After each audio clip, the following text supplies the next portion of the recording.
Uma conversa sobre a história da neurocirurgia com um dos maiores nomes da história da neurocirurgia no Brasil. O nosso convidado especial, com muita honra hoje, é o professor Flávio Leitão. E esse é o nosso episódio 40 do Conexão Neural.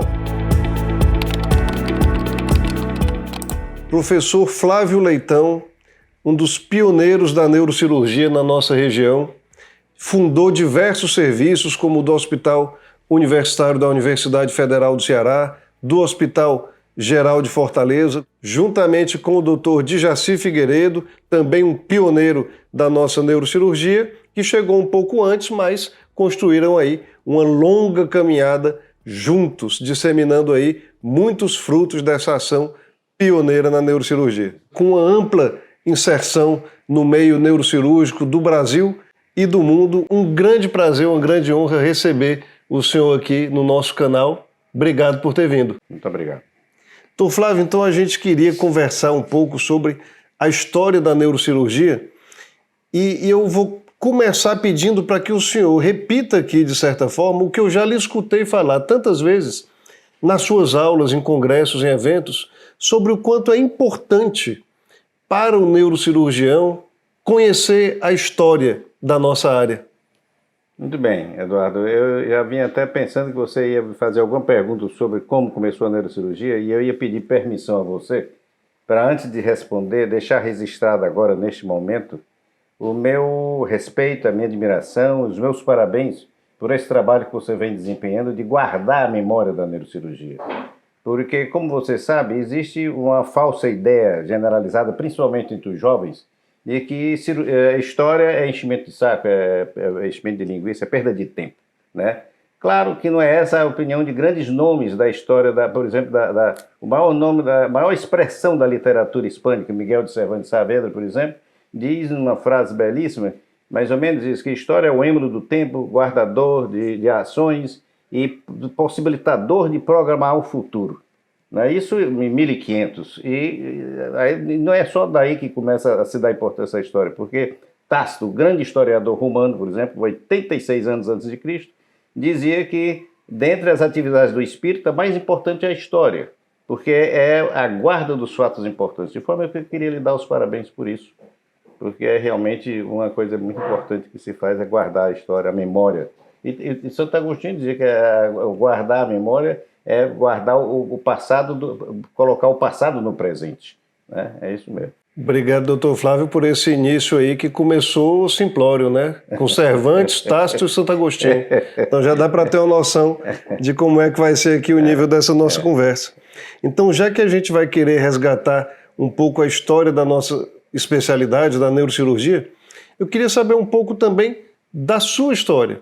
Como é que foi o interesse lá no início por ingressar nessa área, por desbravar uma neurocirurgia que era tão diferente daquela que a gente tem hoje, e quais foram os seus primeiros passos na neurocirurgia? Eduardo, eu acho que eu sou um homem que tive sorte, eu sou um homem muito feliz. Eu acho que se o papai fosse vivo, ele dizia, não é sorte, meu filho, é proteção divina, porque ele era muito cristão. Mas o fato é que eu estava no 4º ano da faculdade de medicina, e por acaso eu gostava muito de neuroanatomia, achava bonita a neuroanatomia. E eu conversando com um amigo meu, Antônio de Paula Colares, o Antônio disse, Flávio, eu tenho um irmão que é médico, que tem um colega médico também, que faz neurocirurgia, e ele anda atrás de uma pessoa para ajudá-lo, porque não tem quem o ajude, as cirurgias são demoradas, o pessoal não tem muito interesse, né, e tem que levar o material de um hospital para o outro. Eu digo, olha, eu fui falar com ele e o Djaci me aceitou. Né? E daí por diante nós permanecemos juntos durante 50 anos. Grande, né? Doutor Djaci Figueiredo, grande abraço. Até que nós só nos separamos, né, fisicamente, porque emocionalmente continuamos muito amigos, depois que o Flavinho começou a exigir de mim que eu me tornasse o primeiro auxiliar dele. Aí eu baixei de nível, mas tive mais satisfação em trabalhar com ele. Na verdade, constituindo aí uma das famílias reais da neurocirurgia no Brasil.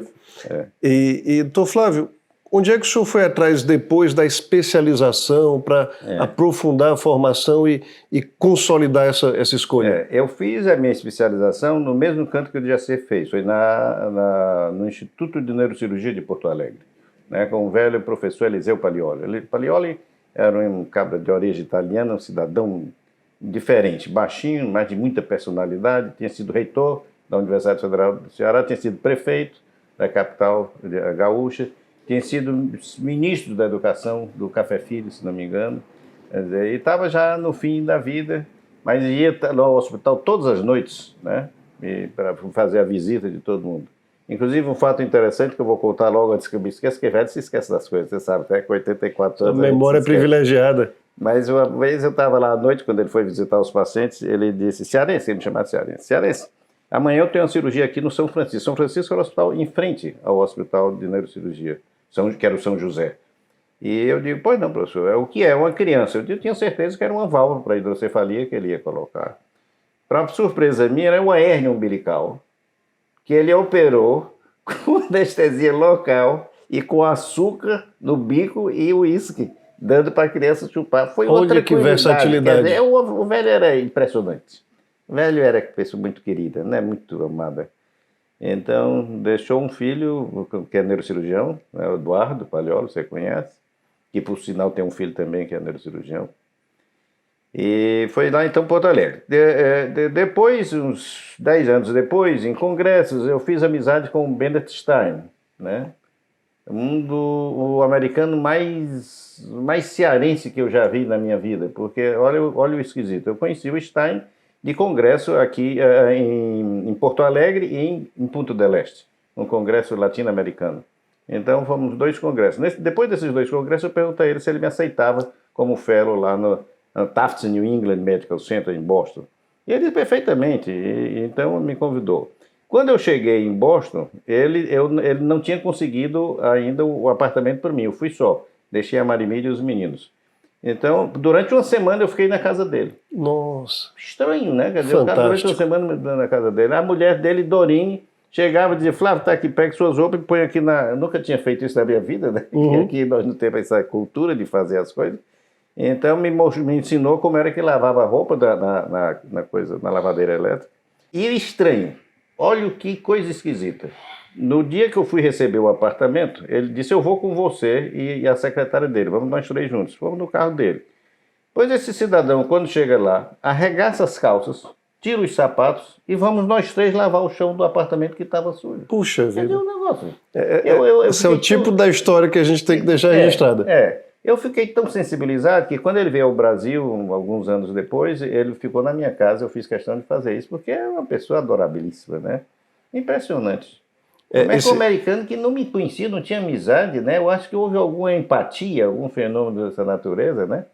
Que nos tornou amigos, assim, com muita franqueza, com muita afetividade. Essa relação de mentoria e discipulado é muito forte na nossa área. Então, Flávio, em termos de Brasil, como é que começou a neurocirurgia por aqui? Bom, aqui no Ceará teve uma coisa muito engraçada. A neurocirurgia começou com um cidadão que formou, cearense, mas formou-se na Bahia, e que recebeu uma bolsa de estudo e foi para a Alemanha, né, que é o Dr. José Sarto Saraiva. O Sarto chegou aqui, vindo do serviço do tênis, né, fez neuropatologia com o ZUS, quer dizer, veio de um lugar importantíssimo. E, naturalmente, esse nosso espírito de colonizados fazia com que ele fosse a pessoa mais importante da neurocirurgia naquele momento. 5 meses depois chegou o Jaci.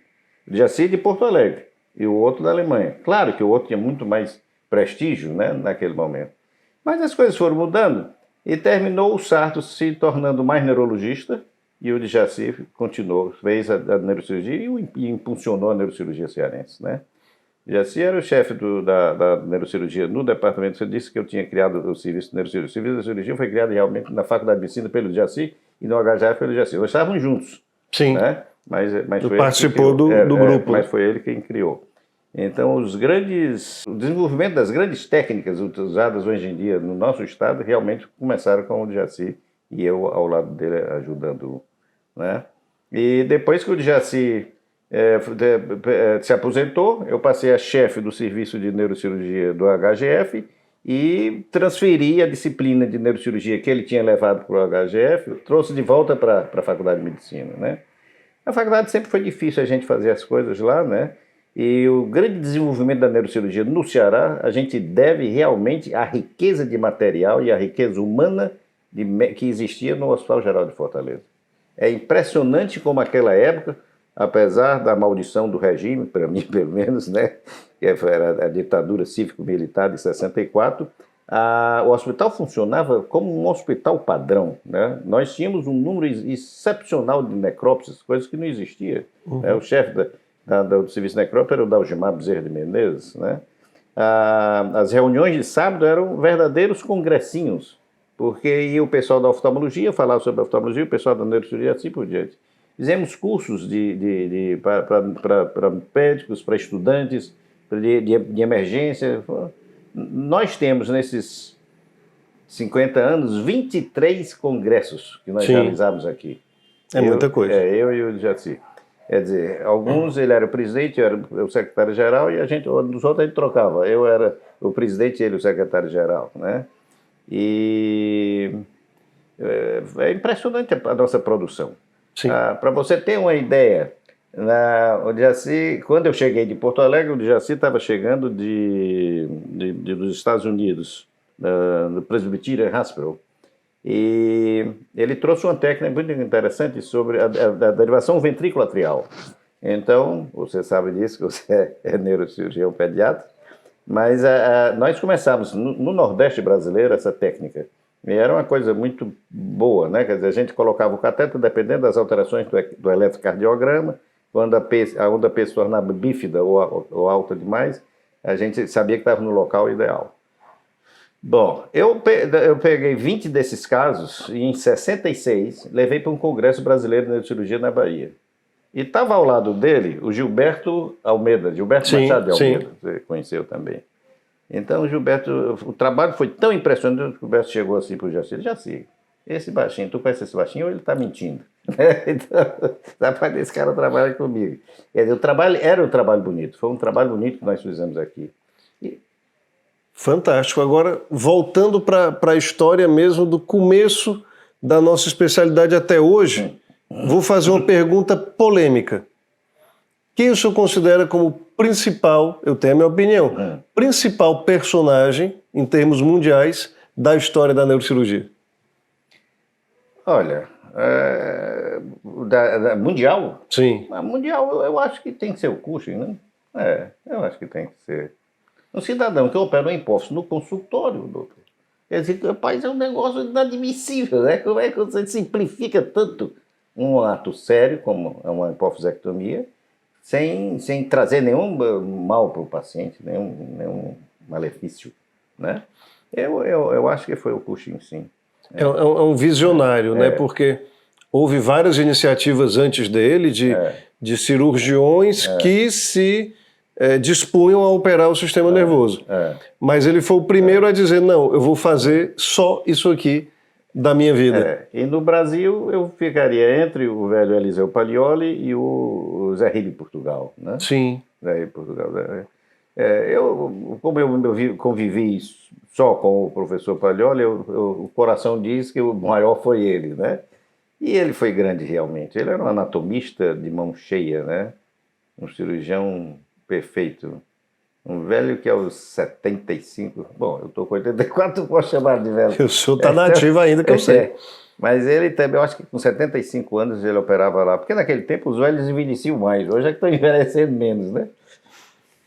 E em termos de Brasil, quem foram os pioneiros da neurocirurgia? Pois é, Paglioli, José Ribe Portugal. Depois, na minha época, nós já tínhamos uns 700, 800 neurocirurgiões em 64, né? Porque eu me formei em 64. E na minha época, ou porque nós éramos mais competentes do que o pessoal hoje em dia, nós fazíamos a residência de neurocirurgia do ano. Em um ano. Hoje são 5. São 5. Né? Quer dizer, então, é uma coisa engraçada, né, rapaz? Mas o conhecimento aumentou muito, né? Sim. Aumentou muito. E a possibilidade de se adquiri-lo também foi muito facilitada. E as áreas de atuação, né? Então, pegando esse gancho, como é que o senhor vê a diferença do cenário da neurocirurgia, quando o senhor começou para hoje?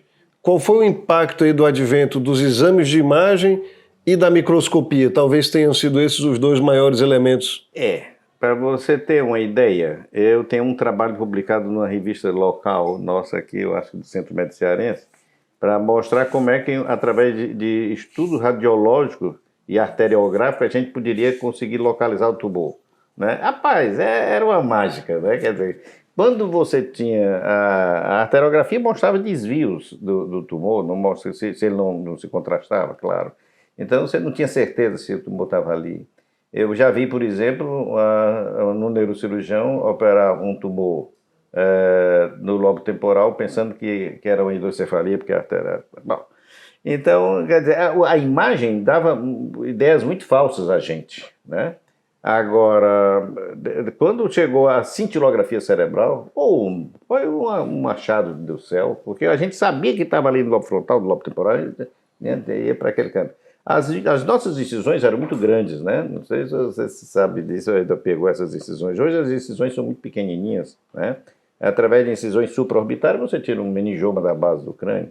Mas naquele tempo a gente tinha que fazer exposições grandes, exatamente porque a gente não tinha certeza da localização, né?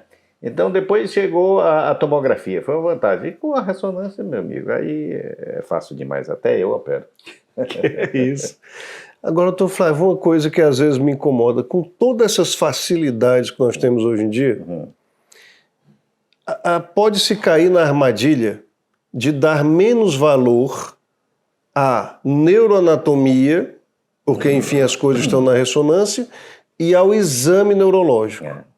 O senhor acha que o conhecimento da neuroanatomia e a capacidade de realizar um bom exame neurológico, isso perdeu o mesmo valor com as tecnologias ou a gente deve valorizar sempre? Eu acho que deve valorizar. Pode ser que seja saudosismo meu, mas nós, através do exame neurológico, a gente com muita precisão chegava a diagnóstico de localização, né? O exame neurológico bem feito, 45 minutos, 1 hora, né, nos dava uma certeza muito grande da localização do tumor. Claro que nunca a precisão da imagem da ressonância nuclear magnética, mas de qualquer maneira dava. Então eu acho fundamental que a pessoa saiba neuroanatomia, pelo menos. Não digo nem o exame neurológico, mas que neuroanatomia você tem que saber, né, para saber por onde andar, em que avenida cerebral você vai usar. E afinal de contas, ninguém opera um exame, não é? Exato. A gente opera as pessoas que têm um problema de saúde. E nessa caminhada do senhor, uma caminhada longa, extremamente frutífera, profícua, como é que o senhor viu o fenômeno do aparecimento das sociedades? Sociedade brasileira, sociedades locais, academia de neurocirurgia. O senhor viu a formação dessas sociedades, em que elas impactaram na atividade? A Sociedade Brasileira de Neurocirurgia era uma sociedade de irmãos. A Sociedade Cearense de Neurologia, Neurocirurgia e Eletroencefalografia era outra sociedade de irmãos. Finalmente, a Sociedade Nordestina de Neurocirurgia, né, era também outra sociedade de irmãos. Com o tempo as coisas vão aumentando, o número de pessoas vai aumentando e, claro, que algumas pessoas que destoam um pouco, né, do pensamento mais linear da gente, mas tudo é coisa contornável, aceitável. Com o tempo a gente vai entendendo. Isso. Né? E como é que o senhor vê também o advento das subespecialidades? O senhor mesmo falou aqui que a neurocirurgia antigamente fazia especialização em 1 ano e todo mundo se formava neurocirurgião geral. E aí, ao longo das décadas, vão aparecendo as subespecialidades, a coluna, a vascular, a base de crânio, a minha querida pediátrica, tenho que puxar para o nosso lado. E como é que o senhor acha que isso impactou na vida do neurocirurgião? Eduardo, eu não sei quem disse isso, eu sei que foi um cirurgião cardíaco americano que disse quantas pessoas eu não teria beneficiado se eu as tivesse operado hoje. Quer dizer, entenda que naquele tempo essa nossa deficiência implicava em maus resultados, alguns maus resultados, né? Então, nós somos, de certa maneira, heróis pelo fato de termos tido a coragem, né, de dentro de um processo ético, cuidadoso, escolher o caso da melhor maneira possível, mas claro que cometemos erros, né? Então, a subespecialidade você tem, por um lado, tudo na vida tem um lado positivo e o lado negativo. Essa história do maniqueísmo, para mim, é uma coisa que domina a vida da gente. Então, o lado positivo é você saber mais aquela especialidade. O lado negativo às vezes, a dificuldade que o super especialista tem de juntar as coisas, né? de juntar os conhecimentos. Então, entenda que eu, no começo, eu fui neuroanatomista, neuropatologista, neuroradiologista, neuropediatra, né? Então, quer dizer, os exames que nós fazíamos eram exames, eu diria, bárbaros, né? Você abrir o crânio, furar o crânio de um cidadão e colocar uma agulha lá dentro com contraste, né? Contraste esse que era oleoso, que podia trazer um fibrose, uma aracnoidite, né? Mas era o que se tinha na época, né?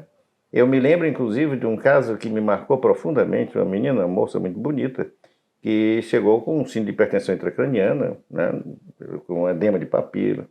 E então indicamos a ventriculografia. Fizemos a ventriculografia, mostrou só a hipertensão e tal.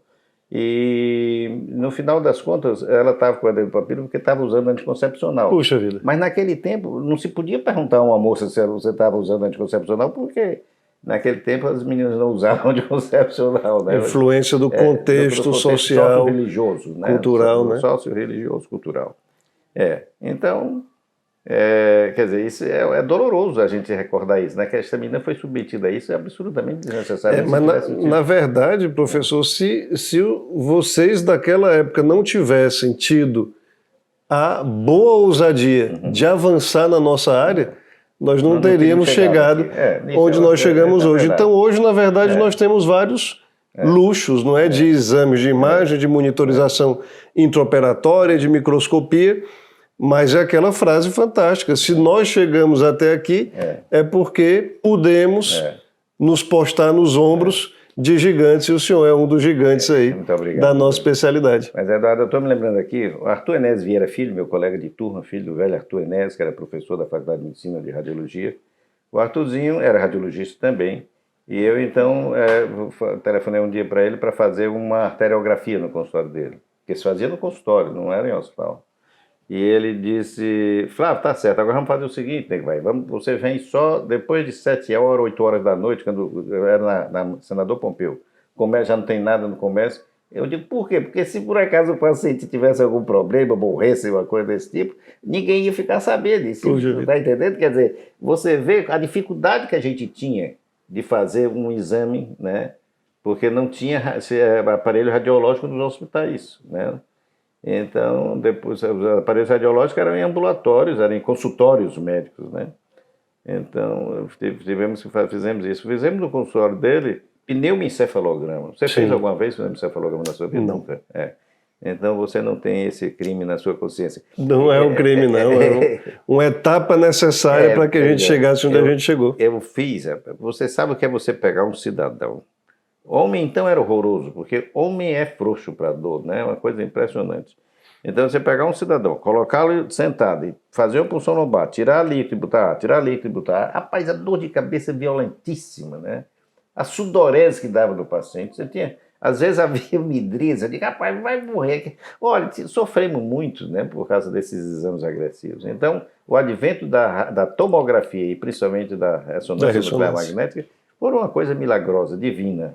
Agora, eu não consigo ter essa conversa fantástica com o senhor aqui, como a gente está tendo, e não puxar um pouco para a minha grande paixão profissional, que é a neurocirurgia pediátrica. Como é que se começaram a operar as crianças, sobretudo em hidrocefalia? Como é que o que tinha de especial no enfrentamento aí às doenças neurocirúrgicas da criança? A hidrocefalia, a primeira hidrocefalia no Ceará foi operada pelo Djaci na Faculdade de Medicina.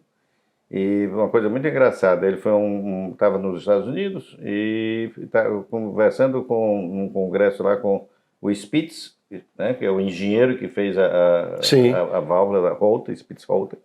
Ele disse: o senhor vai para o Brasil? Pois é, eu vou lhe dar 5 válvulas. Uau! Eu lhe dou 5 válvulas. Se a pessoa puder pagar, o senhor cobra. Se não puder, não cobra. Só um pagou, os outros foram lá da faculdade. Então, nós começamos a fazer válvula lá. Quando nós chegamos no HGF, porque o Jaci chegou em mais ou menos em junho de 69, no HGF, e eu cheguei logo em outubro, novembro, antes do fim do ano. Então, mas já no ano seguinte, o Jaci criou o ambulatório de hidrocefalia, que ficou sob minha responsabilidade. Então, Olha eu só. passei a fazer as válvulas, praticamente todas as válvulas. Nós tínhamos a válvula de Pudens, era que Sim, existia, né? Depois vieram as válvulas com pressão controlada e tal. Mas o que me magoava mesmo, o que me trazia mal-estar, sinceramente, eu não sei como é que você manuseia isso, como é que você trata isso, as crianças com meduloblastoma, estranhamente, todas são de uma delicadeza, de uma doçura, rapaz, de uma amabilidade que não existe, só os filhos da gente. Que coisa esquisita, rapaz. Aí isso me tristecia profundamente, se operar uma criança com o risco dela morrer, né, que podia. Rapaz, isso era um sofrimento grande.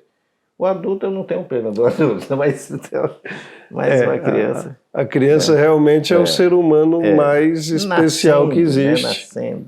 E a matéria mais nobre do universo, como eu costumo dizer, é o sistema nervoso de uma criança, porque ele pode se transformar em tudo e tem todas as potencialidades.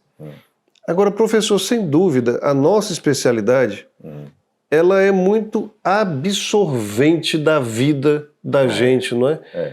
Você não é mais ou menos neurocirurgião. Não. Quem é neurocirurgião é de corpo e alma, é de tempo integral. E nisso, eu queria perguntar, na experiência do senhor, qual é a importância da família, da base familiar para que a gente consiga levar adiante essa rotina tão pesada? Eu ia dizer para você, Eduardo, realmente, se você não tem uma grande companheira ao seu lado, você termina criando marginais, porque eu via muito pouco meus filhos, né? A sorte é que, como naquele tempo havia uma remuneração mais ou menos justa, porque não havia esses planos de saúde e tal, então eu tinha condições de, a cada 6 meses, tirar férias. Então eu ia com eles ou para Recife, ou para o Rio de Janeiro, até para Porto Alegre, enfim, para algum canto do Brasil, ou bem para fora. Então eu levava todos, às vezes ia de carro, quando você era para Recife, por exemplo, né, os cabas brigando atrás e a Marimilha brigando e dando tapa, né, e eles se aquietando. Mas, enfim, eu acho que meus filhos tenho 4 criaturas adorabilíssimas, você os conhece, e, sinceramente, toda a grandeza dos meus filhos, eles devem à mãe, porque eu tive muito pouco presente, né? Eu tive muito pouco presente, porque eu estava nessa coisa. Ainda bem que ele sentiu o amor que eu tinha, né, nessas ocasiões. Outra coisa é que no sábado, estranhamente, eu não sei como, mas no sábado nós tínhamos condições de ter uma reunião da família. Então, todo mundo na piscina, todo mundo tomando banho, né, uma cachaçinha, né?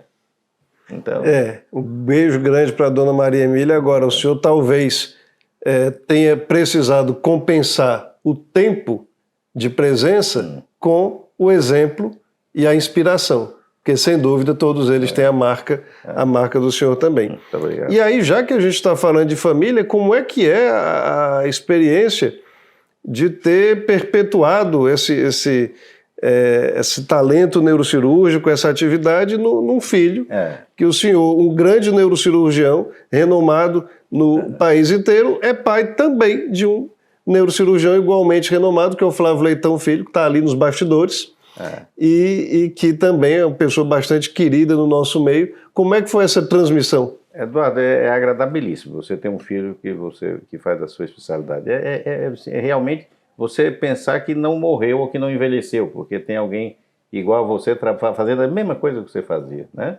É muito agradável. Agora, eu não pedi, não interferi, eu nunca pedi a ele para fazer na cirurgia, talvez ele tenha achado bonito, ele gostava de me imitar, né? Mas ele foi muito superior a mim, porque, por exemplo, ele é fluente em 3 línguas e eu não sou só em português, né? Então, quer dizer, inglês, alemão, português, quer dizer, isso permitiu a ele escolher uma coisa por vontade própria, não foi por pressão minha, né? E graças a Deus deu certo, porque o Flávio, como você, é um cidadão respeitado na neurocirurgia cearense, na neurocirurgia do Nordeste, na neurocirurgia do Brasil, né? Então, Mas o outro é juiz, é meritíssimo juiz. Esse homem eu tenho muito respeito por ele, né? Que juiz é juiz. A mais velha é pedagoga e a mais nova, minha caçula, eu não vou dizer a idade dela, porque ela tem mais de 40, então, mas a caçula é advogada trabalhista. Eu tive uma família muito feliz, eu tive muita sorte, né? Legado, né? Isso é legado. Pois eu não sei se é legado meu, eu acho que foi a Marimília que orientou este povo, né? E essa possibilidade que eu tinha dessas coisas, em virtude das minhas condições naquele tempo eram boas, né? De dar a eles um cuidado material com passeios, raramente, mas dava uma vez por ano, 2 vezes por ano, em férias que marcaram a vida deles, né? Em lugares agradáveis, tá? Com outros primos até, porque nós sempre fomos um ponto assim de referência, os primos iam lá para casa, né? Tanto do lado da Marimília como do meu. E agora que a gente entrou então nessa parte mais humana, eu vou perguntar de um outro aspecto importante da sua vida, que está muito associado à sua pessoa, que é a literatura, né? Dr. Flávio Leitão é membro da Academia Cearense de Letras, autor de diversas obras, um orador também de alto gabarito. Então eu pergunto, como é que foi a influência da literatura na sua caminhada e como é que esses dois talentos talvez aparentemente tão diferentes, não é? A neurocirurgia precisando de tanta objetividade, tanta técnica, e a literatura precisando da subjetividade. Como é que faz para conciliar essas duas vertentes? Bom, o papai, não sei se você sabe, o professor José Valdinho de Carvalho, era poeta e um grande tribuno, grande orador também. Também, como eu concordo com você. Bom, mas o papai era um grande tribuno, como o Tarcísio, meu irmão, né? O Tarcísio era E o Tarcísio falava de improviso. Eu sou incapaz de falar de improviso. O senhor está fazendo agora? Não, mas não é discurso, né? O discurso, eu tenho inclusive um livro, Retórica de Circunstâncias, onde tenho mais ou menos 30 discursos impressos. E os discursos são bem feitos, eu acredito, né? E eu sigo o exemplo do nosso amigo Cervantes, né? E diz, olha, todos os discursos são bestas. Agora, se você fizer 1 ou 2 citações, preferencialmente em latim, está resolvido o problema. E por outro lado, se você tiver a imponência da voz, se você levantar sua mão, né, e vibrar, vai todo mundo aplaudir. Então eu tenho feito discursos bestas e o povo aplaude, mas eu sinto que é por causa do entusiasmo com que eu digo a minha besteira. A construção literária também a gente vê que é cuidadosa. Teve um dos muitos prêmios que o senhor recebeu, que o senhor começou, estava no discurso do recebimento, da aceitação, e o senhor começou dizendo, eu aceito com o coração genuflexo. Aquilo me marcou tanto, porque na hora eu entendi, puxa vida, o coração de joelhos agradecendo a honraria. Então só pode sair realmente uma construção como essa de uma mente brilhante. Agora, a relação minha com a literatura, eu acho que não foi só o papai que me influenciou, porque eu acho que todo médico é um contador de história, né? Sim. Essa nossa convivência com o sofrimento e com a alegria, né? Com a tristeza, com a dor, então é fonte de muitas inspirações. Então todos os meus contos são um fato verdadeiro, acrescido naturalmente de uma série de invenções. Hoje em dia está na moda, fala-se muito do storytelling, que é a técnica de contar histórias, coisa que assim, já vem sendo feita há muito tempo e a nossa profissão envolve demais. Então, você sabe que nós temos a Sociedade Cearense, a Sobrando, Sociedade Brasileira de Médicos Escritores, você faz parte dela? Faço parte, indicado pelo senhor. Ah, ótimo, é isso mesmo, agora que eu me lembro, para você ver que memória minha eu tenho. Mas, enfim, é muito bom para a sociedade ter você, porque realmente a maioria dos médicos tem esse hábito de escrever, de contar histórias. Tem alguns médicos que escrevem muito bem, né? E a literatura mundial está cheia deles. Né? O Dostoiévski, o menino da Madame Bovary, Flaubert, Gustave Flaubert, né? E por aí vai. Quer dizer, o nosso amigo aqui, foi ministro, não, que foi nosso representante, diplomata na Alemanha, o Guimarães Rosa. Guimarães Rosa, né? O Pedro Nava? Pedro Nava, maior memorialista da literatura brasileira. Baú de Ossos. Baú de Ossos. Então é uma turma boa. Então é impressionante como a medicina contribuiu para a literatura, né? Só contar a dor, o sofrimento de uma maneira elegante já é uma história, né, que se pode ouvir. Verdade.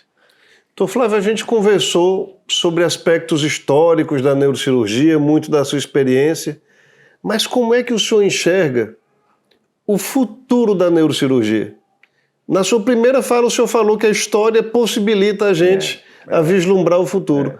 Como é que o senhor vê o futuro da nossa área? Eu tenho a impressão, sinceramente, eu sou um otimista, eu tenho a impressão que vai ser cada vez melhor o futuro da neurocirurgia, né?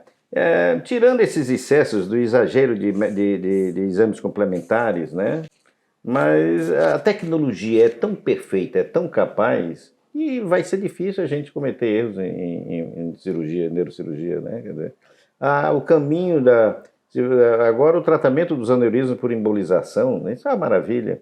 Eu hoje vi uma cidadã no consultório, a Zilmar, me abraçou, chorou, né? Apaixonada por mim. Há 40 anos eu a operei de um aneurisma. 40 anos. E então ficou, como diz o nosso querido professor do Rio de Janeiro, o homem mais importante da neurocirurgia do Rio de Janeiro, atualmente? Niemeyer. Sim. Paulo, não, o pai ou o filho? O velho Niemeyer. Paulo Niemeyer. Que o cirurgião deixou a marca da cavalgadura dele. Eu deixei a minha. Um orifício aqui, outro aqui. Hoje em dia não se deixa mais isso, porque tem modo de você cobrir. Mas enfim, ela, mesmo com aquele defeito na face, mostrando para todo mundo que foi agredida por um neurocirurgião, né, me tinha uma admiração muito grande, e levou o filho, que foi operado de aneurismo foi tratado de aneurismo por embolização. Mãe e filho. Mãe e filho.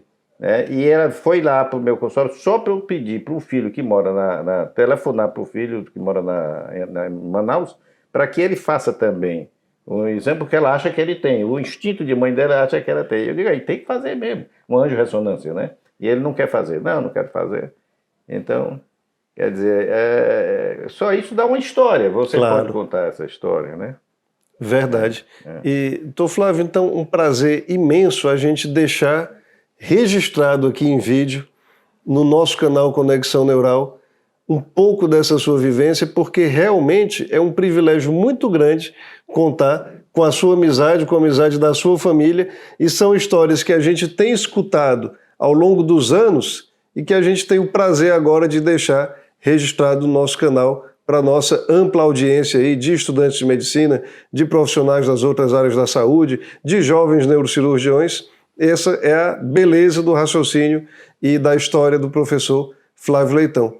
E eu queria caminhar, então, para o encerramento dessa nossa conversa, que é curta, mas que dá uma amostra do que é o seu legado, a sua história e o seu pensamento. Eu queria caminhar para o encerramento com uma pergunta que eu sempre faço para as pessoas que eu tenho a honra de receber aqui na Biblioteca James Goodrich. O que o senhor diria para um jovem iniciando na nossa profissão? Se chegasse para o senhor e pedisse conselhos, está iniciando na neurocirurgia, que conselho o senhor daria para alguém que está iniciando uma caminhada? Há poucos dias, Eduardo, nós tivemos um congresso da Sociedade Nordestina de Cirurgia. Isso, lá em Juazeiro do Norte. E me fizeram essa pergunta e eu vou tentar respondê-la, não me lembro mais exatamente o que eu disse, mas o que eu acho fundamental é que, ao invés do neurocirurgião pensar só em se autopromover, que ele procure pensar no paciente, que ele procure se espiritualizar as atitudes dele. Eu acho que isso é fundamental. É muito agradável você ter um bom salário e tal, mas você não pode lutar por isso, você tem que lutar pelo resultado clínico, pelo resultado cirúrgico, né? Que, por consequência, trará algum benefício econômico para o cidadão, para o neurocirurgião. Mas o fundamental é você esquecer um pouco a materialização, a necessidade de ter o melhor carro, o melhor roupa, ficar o mais bonito. Não. Procure ser o mais humano, o mais elegante, o mais estudioso, né, e o mais honesto. Puxa vida, olha que palavras marcantes de um dos grandes nomes da neurocirurgia da nossa história, dizendo que o principal é a humanização. O senhor falando só me via à mente aquela obra de arte do Picasso, que a cena é um médico atendendo a uma paciente acamada e o nome do quadro é Ciência e Caridade. Então talvez seja essa junção que a gente procure sempre, não é? A técnica, o rigor científico, junto com a parte humana da caridade que vem do radical em latim caritas, né, que nada mais é do que amor. Então, grande privilégio ter essa conversa com o professor Flávio. Doutor Flávio Leitão, muito obrigado pela sua presença aqui no nosso canal. Obrigado, Igor, e parabenizo pelo nome que deu à biblioteca do James, que é era uma criatura adorabilíssima, morreu agora com convite, né? Verdade. Muito bem. Muito obrigado, fiquei honrado pelo seu convite. Deixe o seu comentário, interaja com a gente, tanto aqui no canal como nas nossas outras redes sociais. E vamos nos encontrar aqui semana que vem de novo em Conexão Neural.